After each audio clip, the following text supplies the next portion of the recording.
what you hate, what you can't stand, what you want to walk out of, what you want to give up on. There is somebody out there that would die to be in your position. And so here's what I need you to ask yourself. Is this problem an issue or is it an opportunity? Some of you, all you've been waiting for your whole life was an opportunity. What if losing your job was the opportunity? What if the divorce is an opportunity? What if the bankruptcy is an opportunity? What if the one you loved was an opportunity for you to reconnect with somebody and forgive them? I need you to see the bigger picture. I need you to have a little gratitude. You need to learn how to smile. You need to work out. I know you hate the gym. I know you hate to lift weights. I know you hate cardio. I know you don't like drinking water. I know you don't like taking care of your temple. You think it's the hardest thing to do in the world to commit. But there is somebody who's in the grave today, and if they had another opportunity to live, they would enthusiastically, with great confidence and courage and consistency, do what you hate just to live a little longer. Find the positive, see the bigger picture, guard your gratitude. The trial, the tribulation, the adversity, the giant is not your assassin. The giant is your opportunity. Are you going to complain in the face of conflict, or are you going to seize the opportunity? I don't care what it is that you're trying to achieve, what you're trying to accomplish, what you're trying to give, how you're trying to evolve, what you are looking to become. Everything rises and falls on your perspective.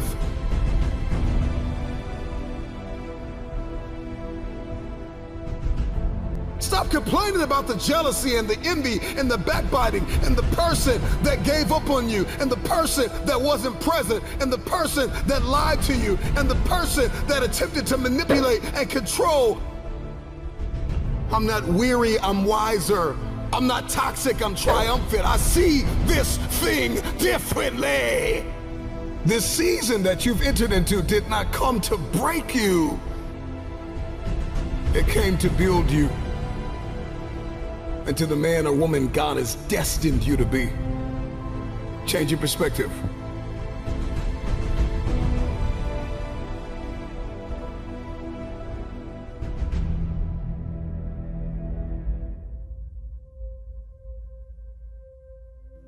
Get back up.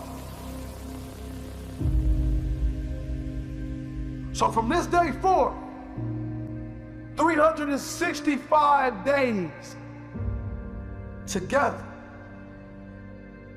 No, we can't do it alone, but together we can. Together we can motivate this country. We can motivate this world. Let's love our brothers and sisters. Let's feed the poor. Let's show the world what a true king and queen is. Together we will rise, together we will fight. And if God says, together we will fall. Let's be phenomenal today, kings and queens. This was only the beginning. Because this life is not done with you. Your dream is not done with you. Mistakes turn us all into winners.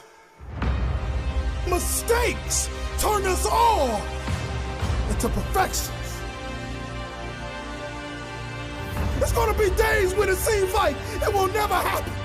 The dream will never manifest. The money will never come. The cars will never come.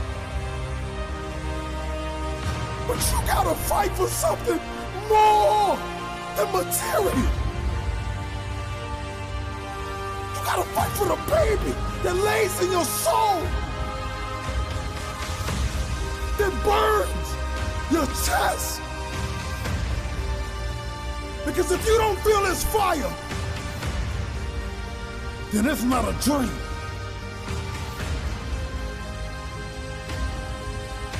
Get back up. Can you hear me? I said get back up.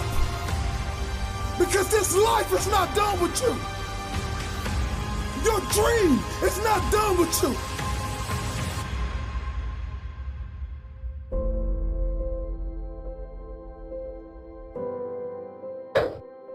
See, many of us believe that we don't have what it takes.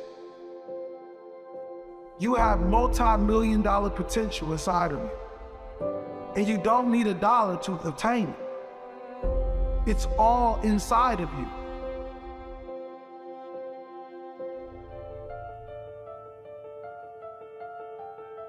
So some of you like me, I ain't have my daddy.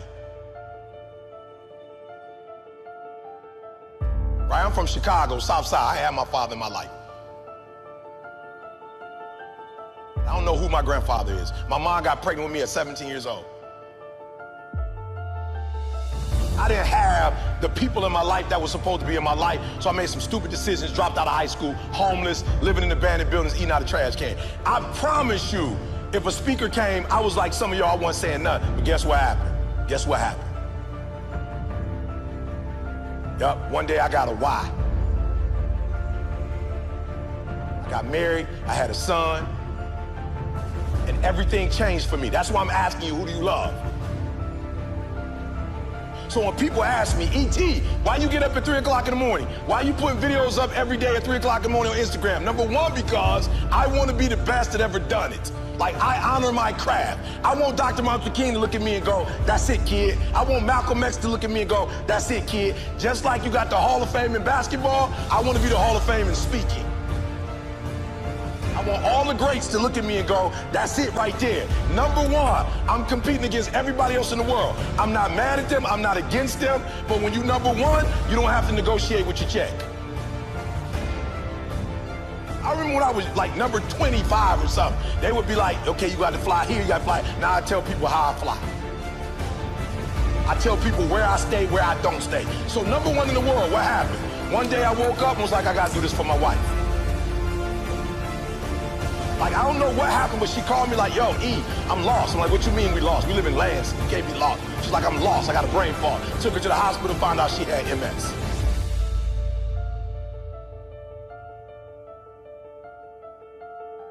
The doctor was like, look, this is the one thing we could tell you. Stress caused MS. I told my girl, you will never work again. My son, I didn't go to college. When you finish high school and go to Michigan State, I'm cashing you out. I found out I had a gift. I started thinking about what my mom need, what my sisters need, and a lot of y'all, you selfish, flat out. How many of you in this room? Some of y'all, you good. You don't make it to the league, you tight work. That ain't all y'all. How many of y'all, your mama really need you to go to the league? Let me see your hand. Hands down, I'm gonna say it again. How many of y'all need to move your mama out that neighborhood and y'all need to put your mama in another neighborhood and the league is how you gonna get there? Let me see your hand.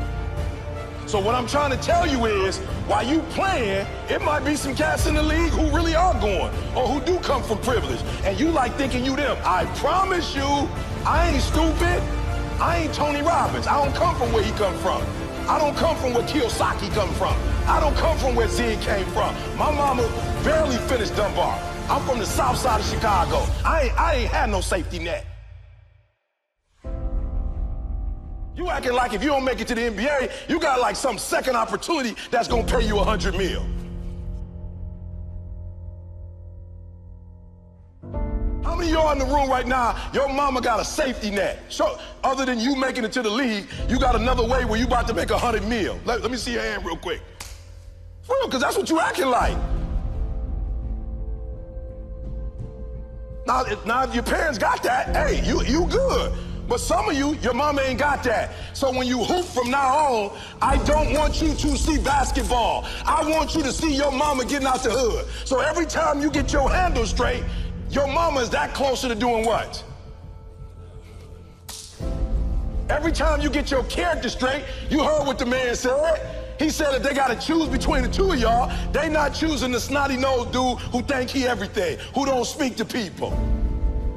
You know when they always pick me, I always ask, why y'all pick me and not the other speakers? They say, because you easiest to work with. Because when you come, you don't talk down to nobody. You clean up behind yourself. He just said, I'm a grown man. They say you clean up behind yourself. You don't cause problems, Number one, this is not about basketball. This is about who? Yourself, and then who? Your family. So the days you don't feel like working out, it's easy. How do you get motivated? How you get pumped up? You think about mama and that feeling on draft day. And which one is more important? You get some rest or mama coming to the draft? I'm just being real. Which one is more important? So somebody locking you down, you trying to score and they locking you down, like in your mind you gotta go, uh-oh, this ain't just about me getting locked down. This is about mama not having what? This mama not having what? Food. So at halftime, when coach go back over the stuff, when you come out, what you gotta do? You gotta kill. I just told y'all, this how my man eats. This how my grandkids gonna eat. He doing his own personal thing. This how we eat. This ain't no motivational presentation. This how my mama eat right now. This how my wife never have to go to work again. This how we live on the West Coast and on the East Coast. And I ain't no baller. And I ain't making millions of dollars. But my gift is making room for me. Every time I get on 3 o'clock in the morning, I'm killing them. Tony Robinson can't keep up. He's a phenomenal speaker, but he ain't from the Chi. He can't keep up. My motor. I'm killing them. Many of you listening to me right now, you have unfinished business. And you need to go back to that dream, back to that idea. You have a date with destiny. You have unfinished business. It's time for you to go back to the drawing board with a new perspective. It's your viewpoint. And watch this. Your perspective actually shapes your language, and your language shapes your world. And so if you don't start thinking right, you're not going to talk right. And if you're not talking right, you're not going to experience the world that you see in your head. I don't know who God has called you to become, but what I can tell you is if you keep seeing it the way you have seen it, you will never become it. Everybody wants next level. Everybody wants wealth and influence, and everybody wants to be this esoteric novelty. But listen to me, you will never experience any of this showing up in your next season with the same viewpoint.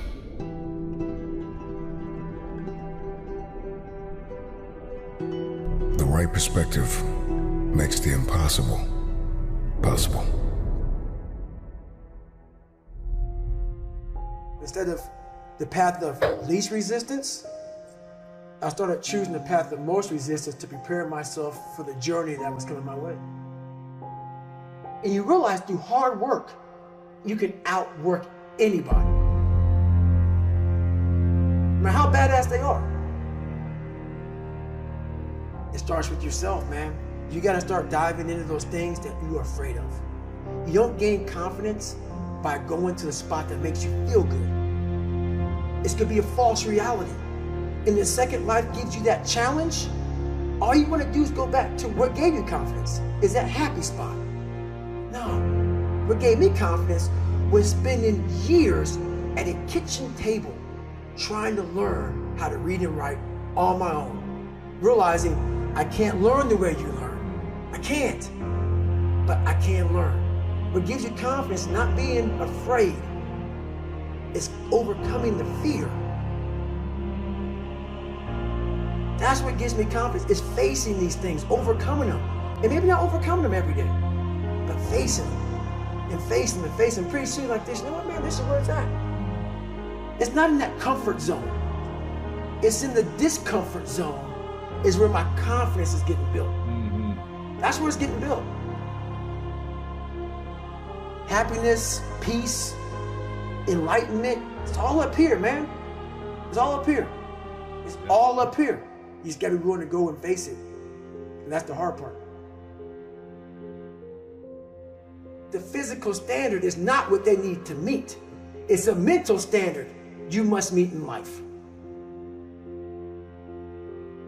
That's how I live my life. I now know that there is no cap on the human mind. There's no cap. We cap it ourselves.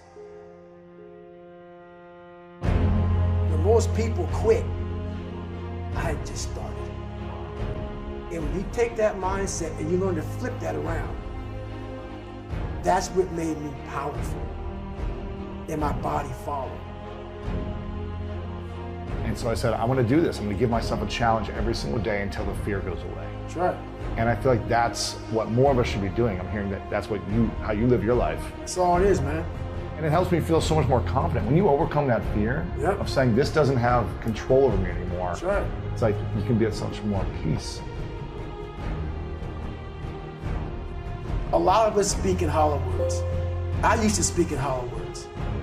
I don't do it anymore. Everything that comes out of my mouth has substance. It's real. We all have these feelings in our bodies, in our minds, in our souls. I act on mine. A lot of us who are afraid of something, we allow our minds to choose the path of least resistance, so we go a different route. When I'm afraid of something, it's telling me you must do that.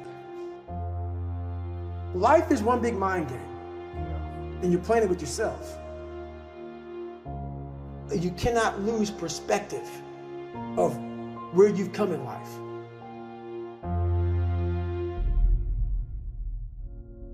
I'm trying to give people a different thought process of life, where failure, hell, disappointment, discomfort is a great learning tool.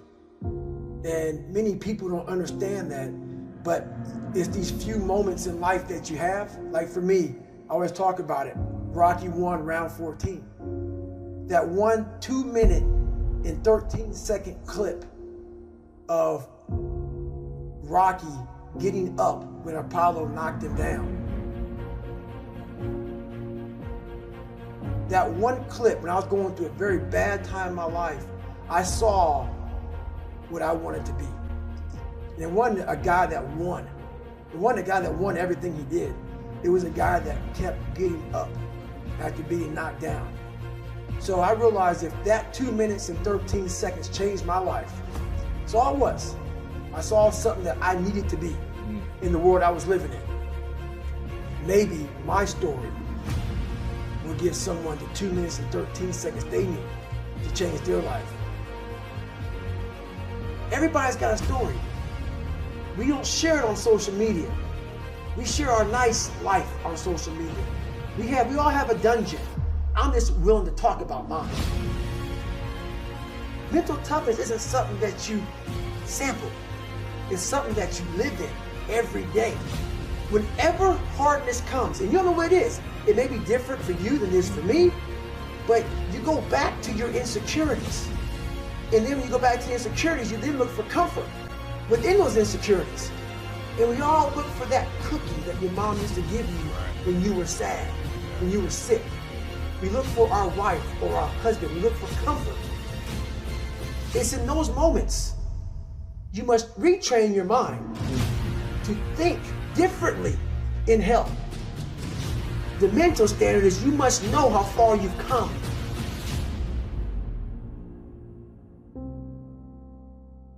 I walk in a room now and I know the hours and years and decades I put into David Goggins.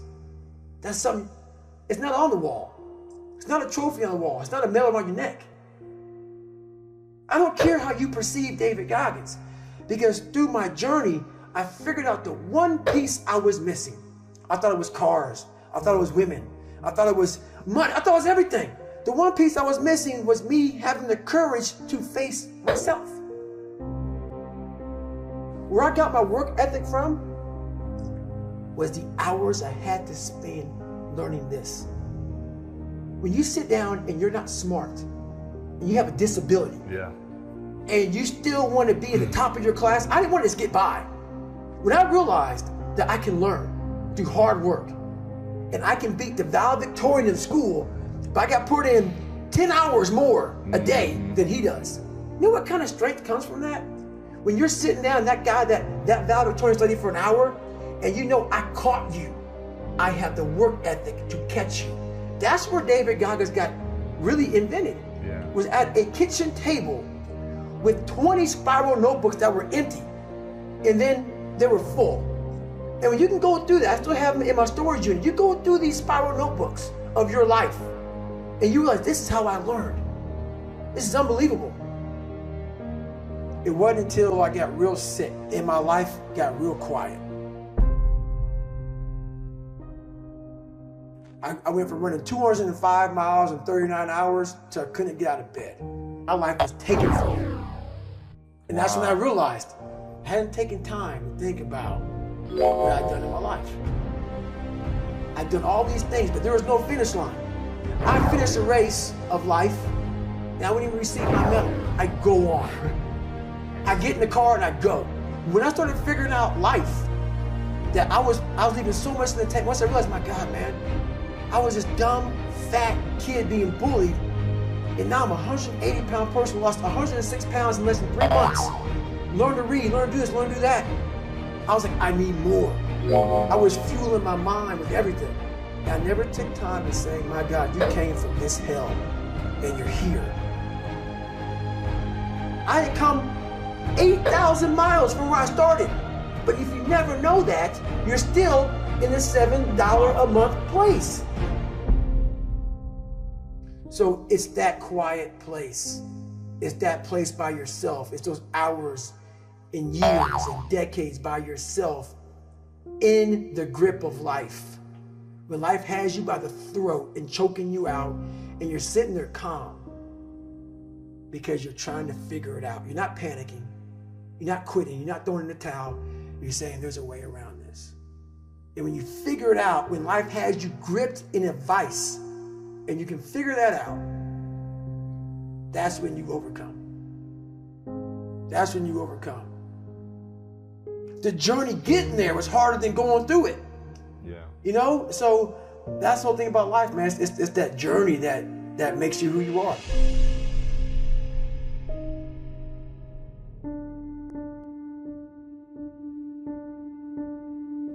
When I was working with my professional athletes, it required me to do a lot of traveling. And this story gets me every time. So when people say it didn't hurt, it still hurts. I was packing for a trip. My daughter walks into the room. She says, "Dad, why do you travel so much?" I said, "Sweetheart, this is how I provide for the family. This is how I take care of you and Mom. This is how I put food on the table." She looks at me and says, "Daddy, if I eat less, will you stay home more?"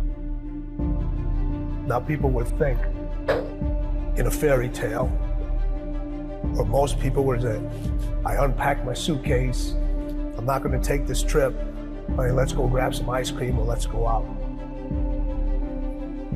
I kept packing. Why? I had to set an example for her early of what it meant to win and what you have to leave behind sometimes in order to pursue what's unique to you. And I wanted her to understand this is who I am. And I want to set an example for you. I had a conversation with her later on to tell her why I did all those things. In the middle of the conversation, she stopped me. She goes, I get it. I understand. She saw the results. She saw how it brought us closer together. She understood my dedication to my craft and what it took to excel and what it took to be different and what it took to stand by unpopular decisions, knowing that every successful person that I've met, every successful person that I know had to make those decisions over and over again. There are things that are going to have to take a back seat. You're going to have to leave a lot of things behind.